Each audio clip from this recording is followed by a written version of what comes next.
Ready to roll. Yeah, so Coach, just kind of talk about being elevated, the position, obviously what it means for you and just how the process kind of played out. Yeah. Thanks. No, I can hold you it. got Okay, cool. It was a dream come true for me. I missed, last year was awesome because I really got to grow and learn the passing game.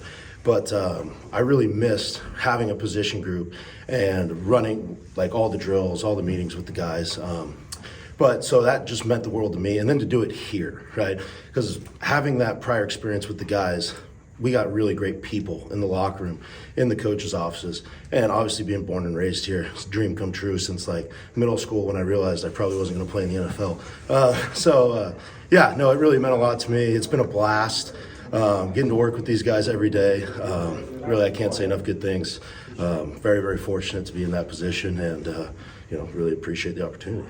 You were able to add in a few transfer pieces to the tight end room. How do you like how that room's coming together, obviously, with, the returnees? Oh, I love it. I mean, the combination of the guys we have coming back and then adding some experience and some depth there with Riley and Jackson has been huge. Bryce Caulfield's done a really good job kind of reinforcing that standard in the room, and the new guys have really picked it up and bought in and are really, into what we're doing. And so I really love the makeup of the group. I love working with the guys every day. There's a lot of different personalities in there that all come together and mesh really well. So on and off the field, it's a really good group to be a part of. As someone being from here, I know talking to Coach Bray earlier this week, he said that being able to bring people in that are familiar with the program, with the city, you're one of those people. Yeah. So what value do you feel like that kind of has in the locker room, in recruiting? Yeah.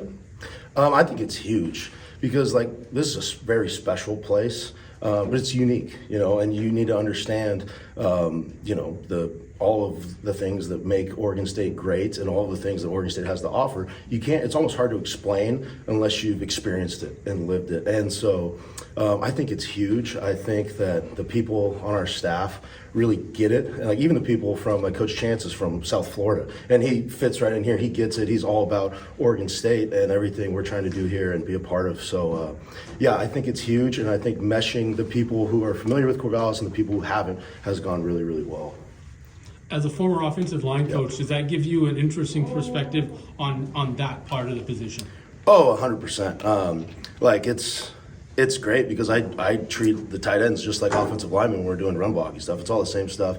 It was all the same last year. Pretty much Coach Devan taught everything exactly how I would have. Coach Cav and I are very much on the same page. And so a lot of times, at least in my experience, there can be disconnect between the tight end room and the O-line room just because the tight ends aren't necessarily being coached the same as the O-line is in the run game.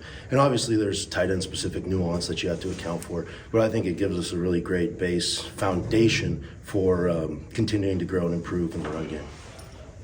There's a lot of history of running two tight end sets here. Do you think this group has the potential to be able to continue to do that? 100%. I hope so. I mean, 3 or 4 tight end sets. Let's get them all on the field. But, and I tell the guys all the time, and I think this comes back to your point earlier from, being familiar with Corvallis and Oregon State. Like, when Oregon State football has been at its best, they've had really, really good tight ends and a lot of tight ends on the field. And so we wear that as a badge of honor and take pride in that and understand that it's a challenge day in and day out, but that's what we're striving to be and help this place be as good as it's ever been and, even better. Riley's obviously a guy with Oregon ties. Beyond that, what made him a target for you all in the portal? His ability speaks for himself. And then the type of guy he is, obviously being from here, having, just really seeking an opportunity to grow and develop and play more on the field, I think drew him to us. And then from our end, he's, a no-brainer. Like his ability, his makeup, him and the tight ends are always doing extra stuff, a lot of footwork, a lot of route running things. And so I think it was just a natural fit that worked out really well.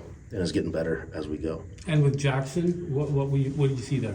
Jackson, again, very talented kid, highly recruited out of high school, was at BYU, and we just saw him, this guy's got ability. He just hadn't had much of an opportunity, and so it was kind of the same thing. We had, obviously Cooper Jensen, young guy, and Carson Kolb, but, then it's Bryce, right? So we kind of needed something in between, and those guys both kind of fit perfectly into that mold to add depth, add leadership, add experience, and also continue to grow and develop themselves.